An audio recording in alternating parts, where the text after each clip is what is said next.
Buenos días, vamos a hablar hoy del teatro o del drama, podríamos también decir.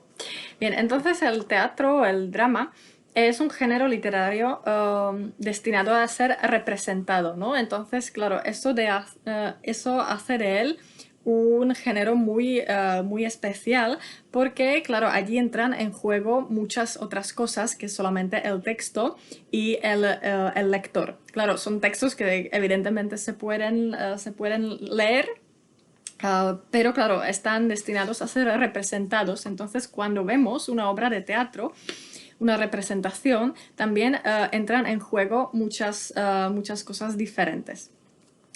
Por ejemplo, los actores, ¿no? Cómo lo hacen, cómo son, cómo actúan, el director, ¿no? Qué ha hecho con los actores, cómo ha montado las escenas.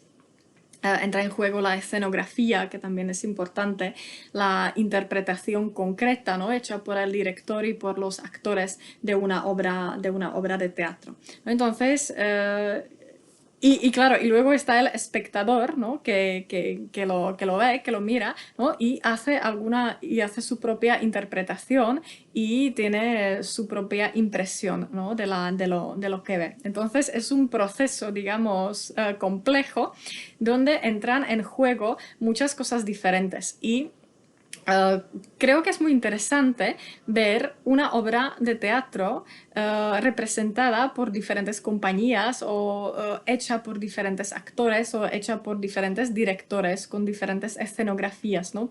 Porque es muy bonito y muy interesante ver cómo una obra puede cambiar y cómo puede cambiar nuestra impresión de ella dependiendo de la representación concreta, ¿no? Y allí, claro, se ve muy bien cómo entran en juego muchas cosas diferentes. Ah, Bien, entonces una obra de teatro, claro, representa el argumento, ¿no? Los personajes actúan en la escena y, claro, evidentemente son importantes los diálogos, los monólogos, pero, claro, también cómo los personajes se mueven, ¿no? Cómo entran en escena, qué hacen, etc. Entonces, una obra de teatro, claro, contiene los diálogos y los monólogos, pero también el texto contiene algo que se llama en español acotaciones, una acotación, que son las notas del autor, son las indicaciones que el autor hace sobre los personajes y sobre el desarrollo de la escena, ¿no? Cómo se tienen que mover los personajes, a dónde tienen que ir y también cómo son, ¿no? Cómo deberían ser o cómo deberían representar cada escena. Bien, entonces, claro, el teatro o el drama, el teatro podríamos decir, claro, es un género muy antiguo también y ya desde la antigüedad tiene unas ciertas reglas que, bueno, que se pueden respetar o no, depende de la época concreta y de los autores concretos, pero que tienen ciertas reglas que que definen, ¿no? Que definen las obras del teatro. Claro, las reglas más antiguas vienen de la poética de Aristóteles y que perduraron en el tiempo, que perduraron durante mucho tiempo, ¿no? Esas reglas antiguas. Pues, ¿cuáles son esas reglas antiguas? Es la unidad del tiempo, argumento y espacio. ¿Verdad? La idea de que una obra debería desarrollarse solo en 24 horas, el argumento de la obra debería desarrollarse en 24 horas, debería tener solamente una línea, o sea, que representa una acción, una línea dramática, y debería desarrollarse en un mismo espacio, en un lugar, ¿no? Son las reglas antiguas. Claro, esto es lo que a veces se llama el drama absoluto, ¿no? Los dramas o las obras de teatro que mantienen esas reglas antiguas, a veces se les llama drama absoluto. Pero, por ejemplo, vamos a ver también en las clases de literatura española que, por ejemplo, en el teatro español del siglo de oro, de los siglos XVI y XVII, pues vamos a ver que rechazaban la regla de la unidad del tiempo y del espacio. Los autores del siglo de oro españoles aceptaban la unidad dramática, o sea que la obra debería representar un conflicto, o sea, tener una línea dramática, pero rechazaban la unidad del tiempo y la unidad del espacio como algo poco natural, como algo artificial, ¿no? Entonces, por ejemplo, los autores españoles del siglo de oro no mantenían todas esas reglas. También desde la antigüedad se habla de la estructura en 5 pasos, donde se ve el desarrollo dramático que llega a un clímax, ¿no? Entonces se habla del prólogo, donde se introduce el problema a los personajes. Luego viene el conflicto, ¿no? Donde surge el problema, el clímax, el punto culminante, digamos, de la línea dramática, la peripecia, donde llegamos estamos llegando hacia una solución, y el final, ¿no? el desenlace. Entonces, una estructura dramática en 5 pasos. También es una regla, es una descripción, ¿no? del dramatismo de una obra de teatro desde la antigüedad. Entonces, claro, evidentemente estas reglas, como ya he dicho, depende de la época, pues se respetaban o no se respetaban, o se jugaba con ellas y se innovaban, ¿no? Entonces, evidentemente, en la época moderna, en el siglo XX, pues las obras de teatro tienen un poco otras características y pasan por transformaciones, ¿no? Suelen tener una forma más abierta, trabajan con la escenificación más, abren el tiempo y el espacio, trabajan con el sincretismo de géneros, ¿no? O sea, que mezclan también cosas, ¿no? O sea que evidentemente estas reglas de la antigüedad se respetaban en algunas épocas y en otras épocas evidentemente no. Entonces, el teatro, se supone que al principio la primera idea del teatro, ¿no? de representar teatro, viene de un autor, de un dramaturgo y actor griego que se llamaba Tespis. Alrededor del año 500 antes de Cristo, ¿no? Se supone que vino con la idea de representar y de actuar. También a veces se dice que fue el primer actor de la historia, ¿no? Así que este es curioso. Entonces luego se añade un segundo y un tercer actor, o sea que primero es solo una persona que hace un monólogo, y luego se añaden otros actores, así que ya pueden hacer diálogos e interactuar.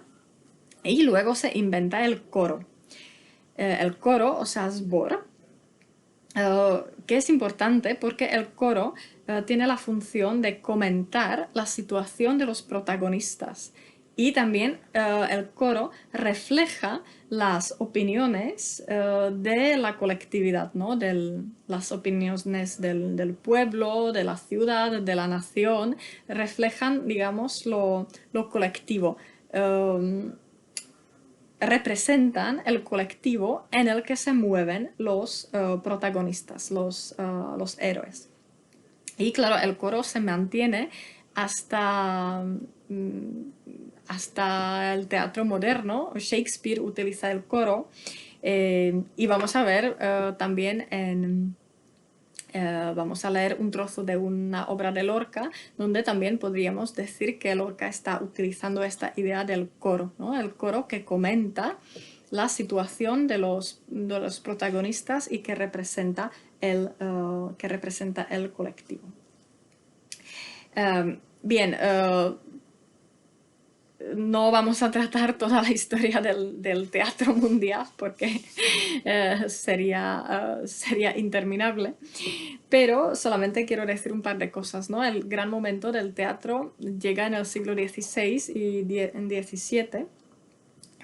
En Italia florece lo que se llama comedia del arte, que es una especie de teatro improvisado hecho con anécdotas y chistes populares y con personajes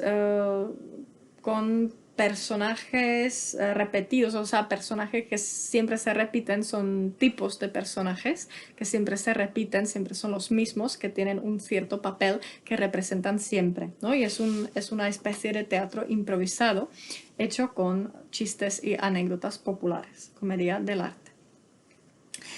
Y claro, en España también el momento importante del teatro es el siglo XVI y XVII, cuando escribe Lope de Vega, Pedro Calderón de la Barca y muchos otros, ¿no? Es el momento brillante del teatro en España, ¿no? Por ejemplo, Lope de Vega con las comedias de capa y espada, son las comedias de intriga, de amor, ¿no? Donde los amantes se tienen que enfrentar, ¿no? A algún conflicto, a algún problema, etc. Bien, entonces, y luego, si hablamos del siglo XX, claro, allí ya hay muchos tipos diferentes de obras de teatro. Podríamos hablar del teatro épico que propone Bertolt Brecht, el teatro de lo absurdo de Ionescu y también de Václav Havel, nuestro autor y expresidente. Podríamos hablar del teatro de director, a veces se habla del teatro teatro de autor, quiero decir, donde el director de la obra es al mismo tiempo el autor de la obra. De teatro improvisado o de teatro que trabaja con el público. ¿No? Hay compañías de teatro así como alternativas que juegan con el público y que de alguna forma interactúan de forma, digamos, intensa con el público. Así que esto es muy interesante y quizá podemos comentarlo en clase. Me podéis comentar qué experiencias tenéis del teatro, si habéis visto alguna cosa alternativa o si habéis visto obras clásicas de teatro y qué experiencia tenéis. Bien, y en cuanto a los géneros, ¿no? de las obras de teatro, claro, siempre se habla de comedia y de tragedia y también del drama. El drama sería como una variante moderna de la tragedia. Entonces, en la tragedia se suele presentar un conflicto moral, ¿no? El protagonista se enfrenta a un conflicto moral y muchas veces tiene que recurrir al sacrificio, sacrificarse o sacrificar algo para solucionar el problema. El objetivo de la tragedia, según Aristóteles, era la catarsis, ¿no? O sea, el espectador, el público, tenía que llegar a la catarsis, o sea, una especie de purificación por la experiencia de vivir el temor, ¿no? Vivir la tragedia, ¿no?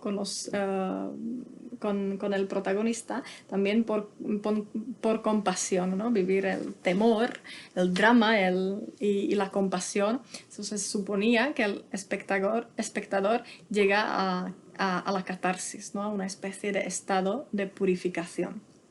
Así que también me podéis contar en clase si habéis vivido alguna vez una especie de catarsis en el teatro.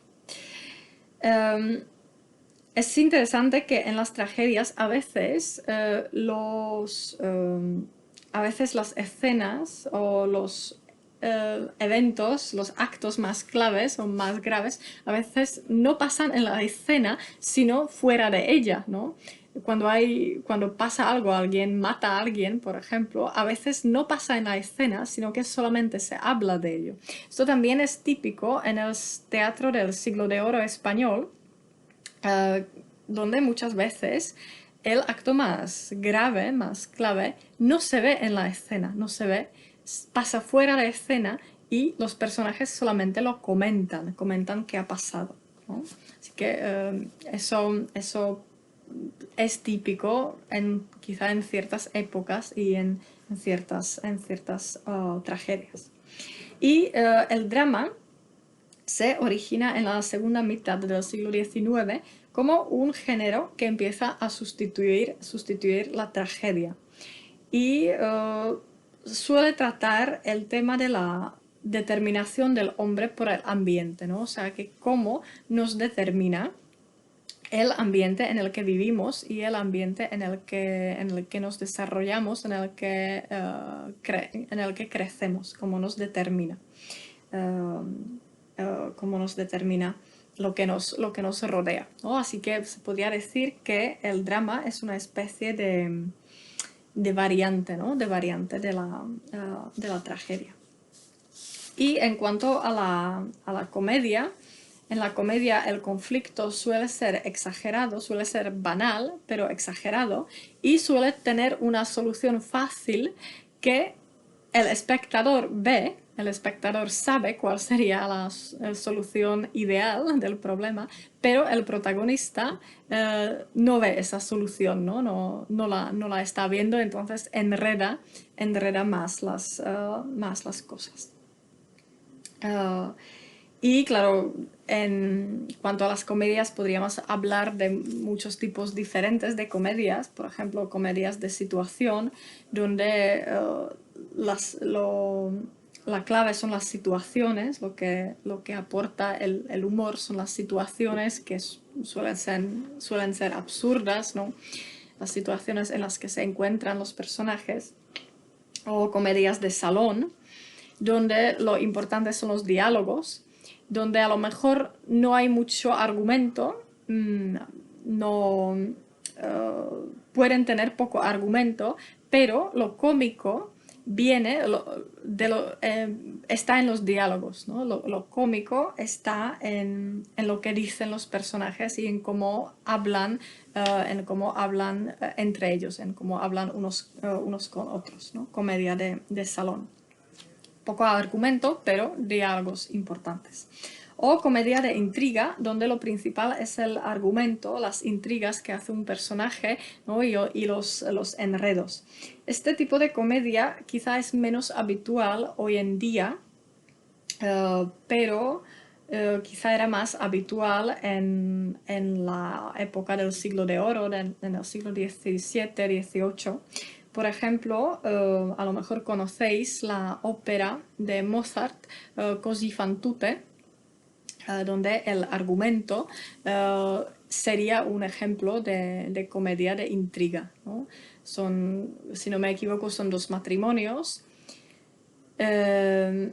Los hombres se van y deciden poner a prueba a las mujeres, si realmente las mujeres son fieles, ¿no? Entonces las mujeres están solas en casa, los maridos se han ido, pero los maridos deciden probar si realmente las mujeres son fieles. Entonces los maridos se visten de otra forma y llegan a casa como para probar si realmente sus esposas les son fieles o si van a coquetear con los hombres desconocidos, ¿no? Entre comillas, porque en realidad son ellos, pero vestidos, ¿no? De otra forma. Así que esto sería un ejemplo de comedia de intriga.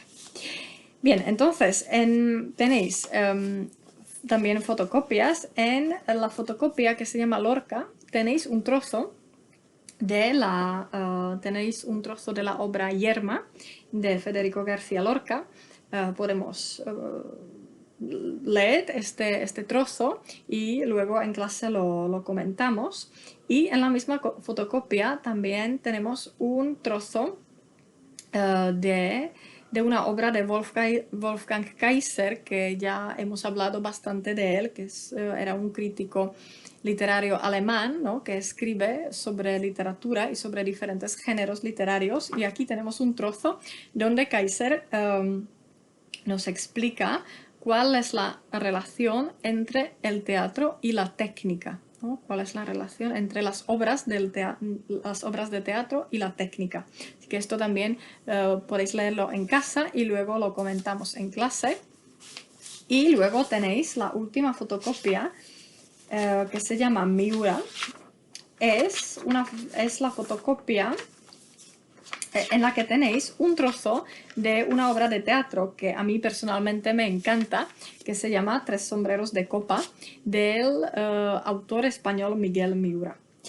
Es una obra que me parece muy bonita y muy interesante, y Miura la escribió en el año 1932, y quiso representarla, pero se la rechazaron, no sé si la presentó en más teatros, en más compañías de teatro, no estoy muy segura, pero se la rechazaron, ¿no? Porque la obra es bastante innovadora y tiene algunos elementos del teatro del absurdo, ¿no? Y tiene un humor que trabaja con elementos de lo absurdo. Entonces, a veces se dice que en su momento esta obra fue incomprendida, no fue comprendida, y por eso se la rechazaron a Miguel Miura. Entonces es interesante porque se estrenó, la primera representación se hizo en el año 52, o sea que tuvo que esperar 20 años para representarla, ¿no? Que es muy curioso. Y luego tuvo éxito y es una de las obras más conocidas quizá del teatro español del siglo XX, y a mí me parece muy bonita y tiene mucha gracia. Entonces en esta obra se cuenta la historia de Dionisio. Dionisio, que es un hombre joven que se va a casar, ¿no? Y se va a casar mañana. Entonces llega al hotel donde se aloja antes de la boda. Y su novia y su familia están alojados, no sé si en otro hotel, no, están en su casa, me parece, están en su casa, pero él, como todavía no están casados, no puede estar con ellos. Entonces la familia de la novia y la novia están en su casa y Dionisio está en el hotel. Y es la última noche. Mañana por la mañana o mañana se va a casar, ¿no? Entonces es la última noche de su vida de soltero. Y entonces es muy gracioso porque durante esa noche en el hotel donde él está hay una fiesta muy loca, porque también en el hotel se aloja una compañía de circo, una compañía de actores y de circo. Se alojan en el hotel y hacen una fiesta muy loca. Entonces Dionisio de alguna forma participa en la fiesta, ¿no? Y es la última noche de su vida de soltero. Así que podéis leer la fotocopia, el trozo que tenéis, y luego vamos a comentar también esa obra y ese fragmento en clase. Así que muy bien, muchas gracias y nos vemos.